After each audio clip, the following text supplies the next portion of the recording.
Hey everybody, and welcome to episode number 3 in our RCT scenario playthrough.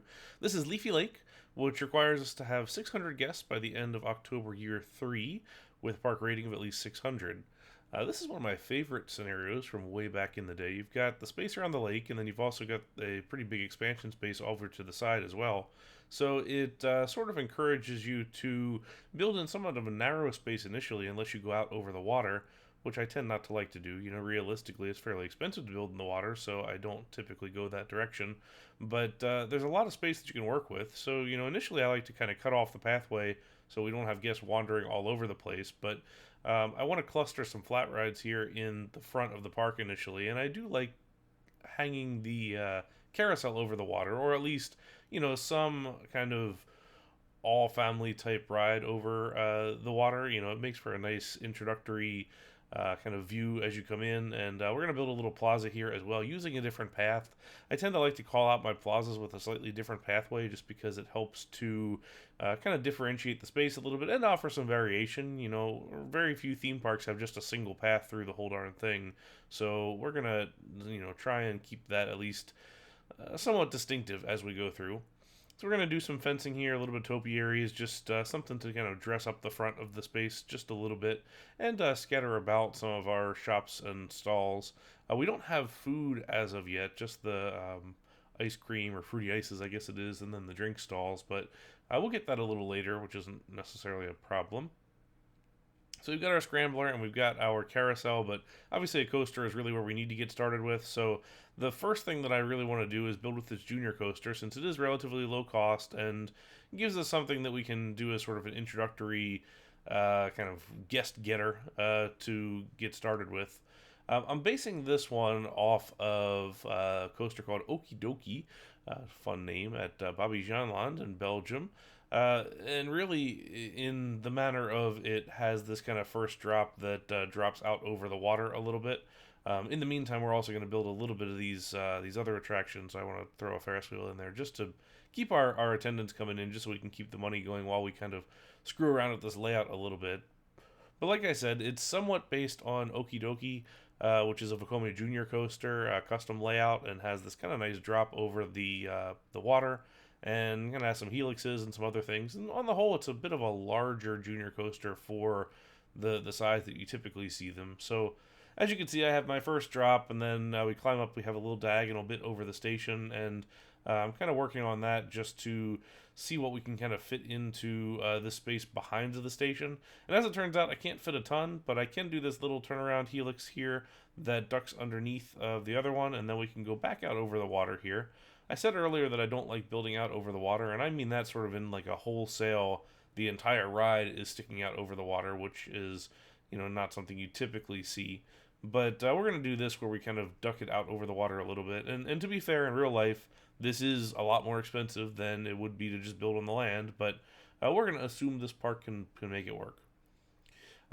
Eagle-eyed viewers here will notice that I am cheating a little bit here by using the diagonal breaks. So he did say initially this was going to be a kind of an all vanilla playthrough, but these are part of the Open RCT 2 base game now, so I am going to roll with it. I'm not using anything that has to be applied via the cheats menu, but since those are sort of a standard base game thing, we're going to roll with it. So there's our coaster. I went with this white scheme with the red supports. I tend to like white color schemes on occasion. You know, it's not something that I often go about, but it does look good, you know, provided the park cleans the coaster track every once in a while, which isn't always a guarantee by any means. So, but anyway, I think it looks pretty good. And then we're also going to throw in a swinging ship over there, which we're going to theme up here just a little bit, only because I don't like seeing those kind of wood supports up underneath. It just looks, you know, a little bit tacky and unrealistic. So we're going to add in a bit of kind of rockwork landscaping and things right here just to give it some a little bit of dressing and kind of make it look like it's kind of sitting out here on this little bit of a jetty out into the water, and you know, kind of has a little more of a nautical you know, place-making theme to it, so at least it kind of feels like it fits in the area. Um, as a quick note here, I apologize for the camera kind of jumping around as far as it goes. We are at 6 times acceleration on, or speed up on the camera here. And it is something that I'm going to be changing here in future stream, or I guess replays here, just based on some feedback that we've gotten in the first couple. So we're going to drop it down a little bit. We'll see if 4 or 5 works the best. I'll probably start splitting these up into 2 episodes as well. So hopefully it'll be a little less nauseating as it moves around, because I realize I move the camera a lot. It's just part of kind of my scrambling around build style, but I think it's, to each their own how they tend to build, but this one always worked for me, and it's a little bit hard to keep the camera kind of placed where it is. Typically, I like to be jumping around a lot, looking at things as we go along. So we did, on the other side here, put in an SNS launch tower. I think I do have it as the downward shot only, which I just like those because they're just easy to do quickly. We'll also put a little food court in here, again calling out that separate pathway. And I did reconnect the entire loop around the lake, so now we do have a full loop around. One of the things that I am doing, and you'll see, as I start to drop a couple handymen down here, but I am going on the back side here and adding in a top spin ride. And one of the problems that I tend to find that I do a lot with scenarios is cluster a whole bunch of rides up front, and then by the end of the playthrough I end up having only tracked rides towards the back of the space, because that's what is new and what's what we can afford.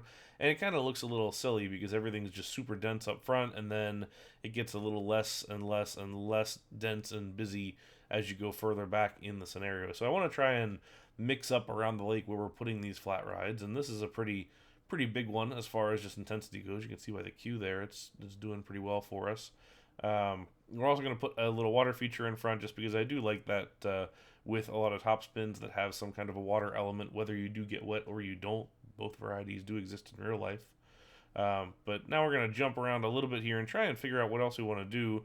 We did get a couple of food stalls there, notably fries, so we're going to drop those in real quick and kind of set up that very easily there. And now we're going to go for our second coaster. I'm going to use the junior coaster again, actually, because I wasn't really comfortable putting a wooden coaster down here just yet. So we're going to do another Vekoma Junior Boomerang, which we did in Dynamite Dunes. And it did really well for us there. And I don't necessarily like to do the same thing over and over, but I do like these rides just because I haven't really done them much in the past. But we're going to do a kind of simple little layout here that fits around the launch tower as well, and has this kind of neat spike as you come in from the park entrance. So as you come through the park entrance, you're going to be able to see that really well. They're just kind of hanging out over the water. You'll notice that we're having some support issues here, and since I'm not using the unlimited support cheat, we do have to bring up the water to make that fit, or the land, I guess, within the water to make that fit. But what we're going to do is turn that into a nice little landscape feature here as it kind of sticks out into the water a little bit. So we're doing the same thing that we did with the swinging ship for the Ferris wheel here, adding a little bit of that landscaping, kind of clustering those bushes in there. I said before, but I'll say again, those bushes are probably the MVP of scenery in the base game. You can really just scatter those all about, and you can make them as dense as you possibly want, and essentially fill a whole field with them, and drop some of those bulrushes there in the water, and it fits great. A really, really good fit. So would recommend for anything trying to elevate your theming. That's all you need to do. It doesn't take very much to do that kind of thing. So now we're going to stick a car ride in here, because we do have this kind of large open space that does feel like it could be filled up relatively easily. So we got a car ride.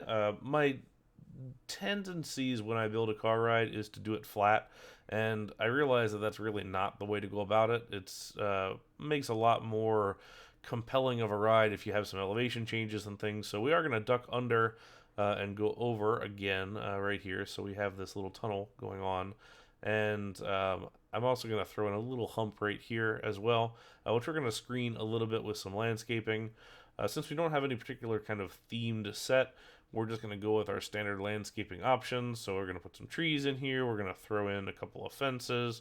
I really do like the hedge fence. I just think it looks good, and it's a nice solid fence to act as a nice kind of visual barrier. So you're kind of going to discover new things as you go through the car ride, so you can't kind of see up and around the whole thing. So I think that's a nice addition to it. Add a little ride restricted fence right there for that low spot on the Junior Boomerang, so it's nice interaction too with the coaster above. So I think that could be a kind of a neat dual ride section there where you can really see kind of both things. But we're just gonna dress this up and make it look nice within the space. And I always kind of struggle to figure what to put into a car ride area. So this is what we're going to do in this instance and kind of go with it for this one. So we have an information kiosk now, which is great, and I said before, but I like to surround my info kiosks, if possible, with pathway on all four sides, since it's based on all four sides, based on the artistic nature of the thing and the fact that it can take paths on all four sides. But I don't know, you don't have to, but I just think it looks better when you do. So we're going to surround that, do a little bit of pathway management here. I tend not to put the fixed path down for handyman, but in this instance I was getting a lot of issues here with the top spin just because it tends to be fairly intense. So we're gonna go ahead and manage that just a little bit. I do use intermediate mode, or I guess what is that, intense mode, on the top spin, just because I kind of like the middle point. Berserk always seems like it's maybe gonna be a little too intense, but beginner, I don't know, for whatever reason I prefer to go with the slightly more intense option. Gonna add a little bit of theming here and there, and change up our research so we can get some new attractions in. Really doing some coaster research because we haven't had a whole lot of that, but now we can afford it. So thinking through our next move, we really need to expand out into this space up here. And to do that, we're going to do sort of this double pathway situation. I don't like a single path going to one area, sort of I guess sort of a dead end path, or just a single point of connection. So we're gonna do with this sort of two path option up into the space. And the idea here is we need to put a big wooden coaster because I feel like that fits really well in this space. You got a little bit of terrain to work with, not a ton, but thinking through some options here, I kind of think it would be neat to do more of a classic wooden coaster style. Since we don't have the Twister wooden coaster unlocked, that kind of eliminates my want to do a GCI wooden coaster. So we're going to do a couple different options here. And, this is maybe something that I should play as sort of a separate branch save if I'm just going to screw around with layout so I don't waste time within the scenario. But we are well and above our goal, which I know you can't see the goal at the moment. We're going to fix that for future streams, or future playthroughs here anyway. But I'm looking at a couple different options here. Thinking about Comet at Hershey Park, it was brought up in the chat when we live streamed this, and it was one of my first coasters, one of my first large coasters, so I wanted to base the design for this off of Comet. So what we're going to do after we had that sort of unsuccessful turnaround on the other side, we're going to go across the map instead. It does offer a little bit of a downside in that it effectively visually cuts the park in half now because we have got a big structure going across. But it also adds some interesting discovery to the other side for guests who want to come across, go underneath the coaster, and then see what we built on the other side, which at the moment is nothing, but will be added here a little bit later. So Comet at Hershey, if you're not familiar with it, is a T-shaped out and back layout. It's got some history to it from the 1950s. So it's got relatively tame hills and relatively low profile things, which is why you're seeing a lot of these kind of low ramped hills here towards the end. But we're trying to copy the same sort of vibe to it. We've got a couple of the big hills at the beginning. And actually this is going to take, or the trains are going to take this layout awfully quickly for what I was kind of intending initially, but not out of the question, not anything out of realism by any means. So we're going to drop our station and our brakes up underneath.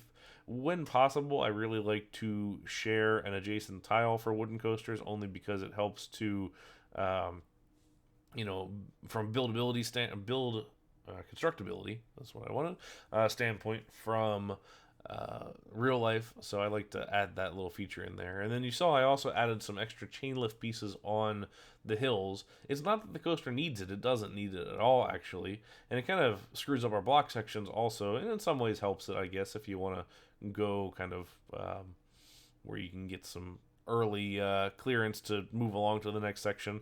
So it's a bit of a block cheating in that regard, but that's not really the reason I put them in. The reason is because real coasters of this era and age, wooden coasters, would tend to have these anti-rollback pieces. So it wouldn't be a chain, but it would be an anti-rollback without the chain portion, just in case the coaster didn't have enough momentum to make it over. A lot of these early wooden coasters had flat turns that were taken relatively slowly, and in the case of wind or low weight on the ride, might not make it over. So the intention, rather than having a valley at the bottom and then having to go through and winch the thing up to the top and push it around, is to have an anti-rollback piece there, so it just catches the train. You can evacuate the guests very easily, and then you can push the train up the rest of the way. So that's why I added those in there for a nice little realism touch. Obviously, the operational aspect is a little bit different here with the wooden coaster in the game because it's got a chain piece, but the idea is sort of the same, and we do have a little bit of a benefit with the whole chain lift and block sections there as well. So I threw in another tower on here up on the hill a little bit, so kind of taking advantage of that natural view as we go up. And this one's a shot tower, so a little bit different. You know, you can put them side by side, and most places have them side by side. Usually, if you see two different drop towers or launch and drop towers in a park, they're going to be either side by side done in the same package deal like S&S tends to sell, or two different manufacturers. But since we don't have that, we're going to pretend like, you know, one of these is maybe S&S and one of them is maybe ARM or something like that. That way we can keep them separate for the whole thing. All right, so now we've got ourselves some space for a log flume here. So I'm going to try and do a log flume that really utilizes the natural landscape here a little bit, and also has some maybe interactive elements with itself and the ground. So starting up on the top of the hill, we're going to have this nice windy section that we're going to throw through a tunnel here at the midpoint, and then we're not too far off from the top of our big drop at the end. You'll notice I start again with the drop, the main feature element. I always like to start with the feature element before I get into the, you know, the rest of it, because the rest of it can really change more easily than you can with sort of the feature moment of the ride. I've also run the coaster, or run the log flume up through the coaster. Not my favorite thing to do, especially in kind of this instance where it's not necessarily the cleanest cut through. But I think in this instance it actually does go okay. It gives it a little bit of meandering ability. Also makes it look like this thing came second, which it would have. We want to think about our timeline a little bit, since, you know, we're building this all at once here, but this park would have been developed over time, and that wooden coaster might have been kind of one of the earlier things in this park, and the log flume would have come after that. So, you know, the coaster takes precedence to location, and then the flume kind of winds its way around the thing. I like to have a splash pool for our big element down here, and usually I like to have the water kind of one down from the landscape so it doesn't go right level with the adjacent surroundings. We have that on the back side, but on the front side we don't. It's generally okay. You know, it just kind of feels like it's moments away from flooding the whole site. But what we're going to do to hide that a little bit is drop some plants in there. I am going to bring in this little viewing platform as well, but we're going to drop a couple of bushes and things in there just to soften that a little bit, but I think it looks okay generally. You can have these rides kind of on the ground or on the water.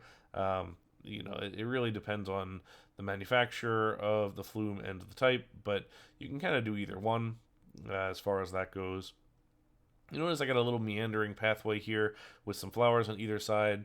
When possible, it's great to not have a pathway that's just a long, straight section of pathway. You really don't see that at parks. It's more of a kind of natural, flowing, meandering pathway rather than something that's just long, straight, and industrial feeling. It also makes guests kind of feel like they're going on a little bit of a journey as well. So that's the philosophy I like to take as far as that goes. We've got a pretty good park here. We've well exceeded the goal already, so we're in good shape. So now it's really just kind of building to our heart's content as far as this goes. I am going to remove those trees that I accidentally left underneath the wooden coaster. You generally don't want trees underneath of a ride in general. You wouldn't see that in real life. You'd at least have some kind of a clearance envelope on either side. You obviously don't want your trees growing into your ride restricted area by any means. If your landscape crew is going to keep up with it, then great. But in general, you want to try and avoid that as best as possible. So I'm going to complete the loop up here. So that way I've just got some more space for guests to move, even though there's really nothing back there. So we want to create something back there, and what we're going to do for that is a car ride here in just a second. There we go. And we've already done a car ride, but now we'll just use one of the other vehicles. So we'll use the racing cars for this one and just fill in this little space. There's not much to it. It's a relatively kind of simple meandering layout as far as this goes. We'll create some space here for our queue. And it's not a feature ride by any means. It's kind of a just kind of shoved back here in the corner, but it'll work. And it just gets us a little bit of filler back here. And if people ride it, then great. That's a bonus. Otherwise, not too concerned about it, but it just feels like kind of a nice older ride that can kind of stick back here in the corner, and we're all set as far as that goes. We're not going to do quite as heavy a theming as we did for the one in the front, but we are going to put our fences, we are going to put our bushes, we are going to put some trees there just to give it a little bit of growth to think about as well.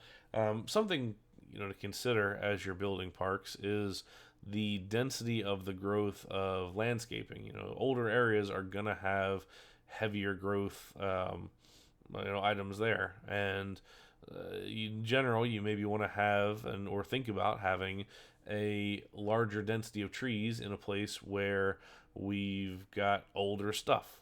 So just something to think about as you go through. We're gonna also run a chairlift through this whole park onto the backside. I love a good transport ride, and a chairlift is probably a perfect fit for this one. So we'll drop ourselves a station here up front, kind of work our way through all of the existing rides. I don't like doing turns on these, so we're going to do just a straight shot only and go all the way down here into this valley in the back. One of the things, too, is once you get kind of up to height, I like to generally stay there, but at the same time, I also like to have the piers, and you can do that with hacking very easily. You can have your columns with the lattice supports, but in vanilla play, you really don't until you change elevation. So I changed elevation a couple times here, and actually conveniently it allowed us to stick the ride through the wooden coaster, so that helped as well. Dropping a balloon stall in here because we unlocked that, so we might as well get a little bit of extra revenue that way. And then not forgetting to continue to populate our eating areas here in the back of the park as well, because that's part of it that I think is important. You definitely want to give guests a good variety of things to work with.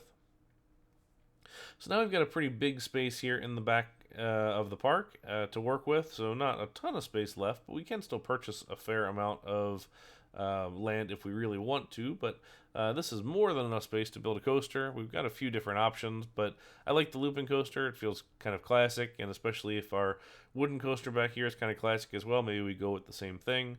So we're going to go with a nice Schwarzkopf double looping here, custom layout, kind of thinking similarly based on some of the transportable rides, but also Shockwave at Six Flags Over Texas.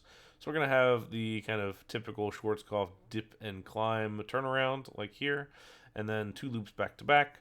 We are going to make sure we stretch everything out a little bit with the shallow piece before the steep piece. That's just something that I like to do for realism purposes. It just looks better in my opinion. Then we'll do another similar turnaround, and now we're going to basically kind of try and finish it off. So you kind of get your exciting part out of the way right at the beginning with the loops. But now we're going to have some kind of hopefully reasonably intense turns and things like that for the rest of the layout. So we're going to wrap the drop here, which I always kind of like doing that from an interaction standpoint. If you can wrap another element of the ride, you don't want to make it look forced. I feel like a lot of loop pass-throughs tend to look really forced, so I try to avoid those unless it really works from a natural standpoint for me. So in general, I do want to consider trying to do more flowing elements that don't necessarily look like they're forced. So we do have this nice climb over top of the turn there. It's a little bit taller than I maybe would want, kind of like a speed turn more, or a speed hill more so, but the clearance dictates that we need to. And now really all we need to do is maybe just a helix and call it a day. It doesn't need to be a terribly long ride. It's actually already a fairly reasonable length in general. But I always like to introduce some diagonals where I can. We've done that here on the crossing before the turnaround over the drop. But I have a little extra diagonal section here that's going to drop back and do a bit of a helix here before we come into the brakes. In general, I think diagonals really, really help the look of a coaster just from a flow standpoint. And I really recommend, whenever possible, to introduce diagonals into your layouts. So here we go, actually. We got a nice little curve diving helix here at the end of the ride. We are going to raise this up just a little bit here at the end and use diagonal brakes once again. And there we go. There's our layout. Actually, I'm pretty happy with how this turned out just in general. It's a decent looking layout, I think. So we're going to connect it up, changing up this pathway because the coaster kind of got in the way. I'd rather change the pathway for the coaster than the other way around, because I don't want to make the coaster look like it's forced to do a certain thing that's maybe less ideal just because the coaster got in the way. A coaster is a multi-million-dollar expenditure for a park, and a pathway is, in general, a lot less expensive. So unless you're moving a whole ton of stuff and utilities and things like that, I would generally say move the pathway first. So that's how I want to go about it. So we're going to drop down our queue, a pretty reasonably long queue here, and our exit as well. I want to build a pretty big square here as far as just sort of a plaza goes. We really don't have one here in the back of the park, so that's going to be it. And as you see, it's a dead end again, so I will want to connect that around into a loop if possible. And here we go, just giving some interaction with the ride itself. I think that's going to look decent. We're going to do another bit of a square there, throw in some benches and all the accoutrement for the pathway. Again, I like the double flower and some kind of a feature, whether it's a statue or a fountain. I think that tends to look kind of nice as far as that goes. You know, repetition works well, but becomes, well, repetition very easily. So you don't want to end up with a section where you got, like, 20 flowers in a row. You want to make sure it's doing something at least semi-interesting for the space. We're going to wrap the loops there with the hedge and put a gravel space underneath of it. In general, you don't want a whole lot of maintainable things inside what will be your ride restricted area, only because it's just a lot to maintain. And you don't want to throw your maintenance guys into the ride restricted area to cut bushes in the morning, because that's the only time they're going to be able to do it. So you want to think about that just a little bit in terms of how and when they're accessing the site. So in general, you typically wouldn't really do a lot of, say, bushes or things that you trim within a ride area, because it's just going to be a pain to do or to work with. So if you're thinking about labor, then that's something to think about. Here we've got a haunted mansion that we're going to kind of bury in the landscape over here. I dumped a bunch of trees in there, lowered the landscape around it too, so it kind of sits a little bit in there, sunken, feels almost hidden. And then we're going to drop another scrambler here in the backside. Again, doubling up on flat rides, but we're going to pretend this is something else because we just have such a limited amount of flat rides. So that's it. That's the last ride for this section, or this park anyway. So why don't we jump over to the real-time portion, and we can take a look at each of these rides and maybe take one more spin around the park. So let's do it. And here we are with our completed Leafy Lake Park. As you can see, we have crushed the goal, 1,220 folks, which is double our goal, and a rating that is well over the 600 that we needed. So I think we're doing good there as far as that goes. So let's jump into it and see our park at a normal pace. Apologize, jumping around was too much at the. So we've got our entrance here with the differently colored pathway texture. We'll continue to do that on future playthroughs. Gives it a little bit of variety throughout the whole space. We hung our carousel out over the water here, and I did raise up all the land underneath of it, as the same for the Ferris wheel and the swing ship. Just because I think it looks a little better as far as that goes. Here, full broken down in our carousel. Right, we'll get there eventually. We got our scrambler here in the corner, and then on this side, our car ride that has the little crossover maneuver here with the tunnel. I do kind of like how that turned out. I think pretty good as far as that goes. Then our coaster here winding its way above. We have the Shuttle coaster here. We never did name any of these, so if you have any name suggestions, feel free to throw them in the comments and change them here after the fact. Our drop tower that we had existing that we kind of had to work around for this coaster, but to be honest, it worked all right as far as that goes, and kind of wind around behind it and get over top of that entrance and then over top of this as well. Then we can put the coaster or the car ride here underneath as far as that goes. Take a quick watch of this ride here just so we can see it go.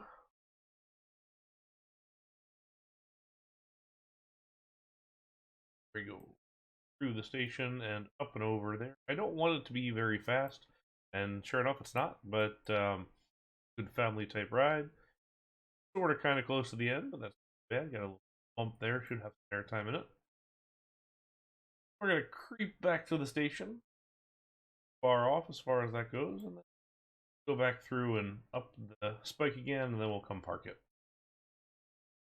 So we'll jump over across the other side and actually pick up this coaster partway in progress. You can see chairlift going around it as well.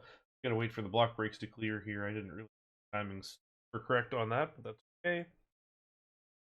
And our nice big dive over the water here to start. Crossing over the station not once, but twice.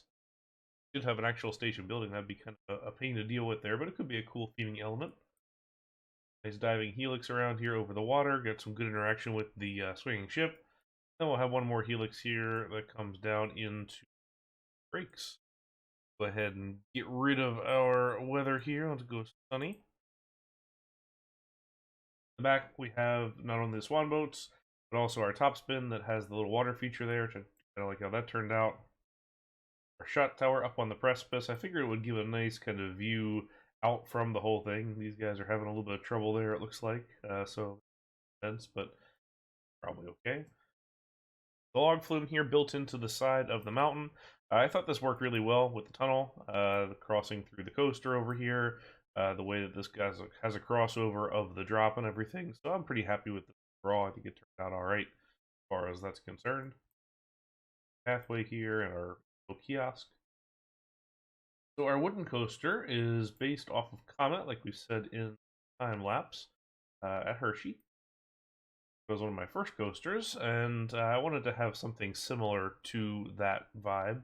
Can't quite do the same level of diagonals like that coaster has, but we're gonna at least approximate as far as this goes. So lots of flat corners, lots of, relatively quick hills and things like that. Have our flat corner here up top. Turn this back alongside this one, kind of high up, because that's what we can do. And we're going to turn around over here. We're actually picking up some pretty good speed on this, which is probably a little bit faster than Comet will be going. I know it's a lot faster than Comet will be going, and probably this corner and this diving corner are probably too fast, especially for RCT terms. We'll curve here and go into the station. For what it's worth, we have high, very high, and medium on this. I don't pay a lot of attention to stats, but intensity is maybe a little higher than we would have liked. If we could fix the speed right here, then we'd be alright.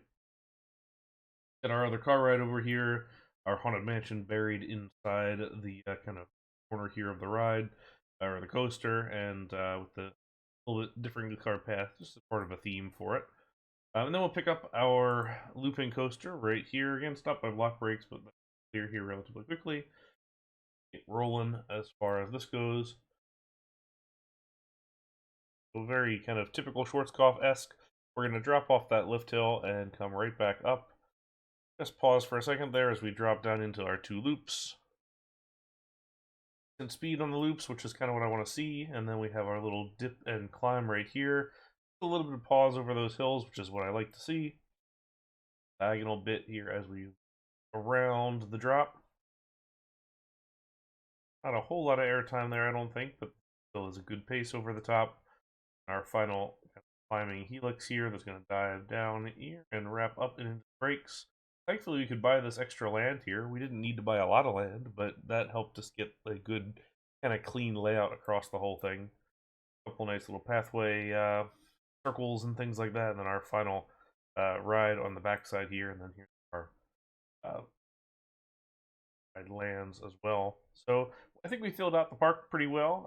There's plenty of land that we could have bought, and there's plenty of things that we could have squeezed in there more, but I think for the most part, it held up pretty well. So I'm relatively happy with how this one turned out, and like I said at the beginning, it is one of my favorite scenarios from way back when. Very easy to work with and calming, so hope you enjoyed it.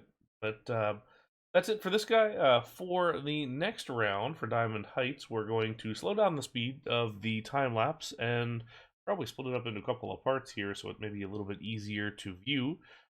As always, feedback is very appreciated. So if you got something you'd like to say about it, or you have some suggestions for our streams or our time lapses, I would love to hear it. But until next time, we thank you all very much for watching and hope you have a great day. Bye.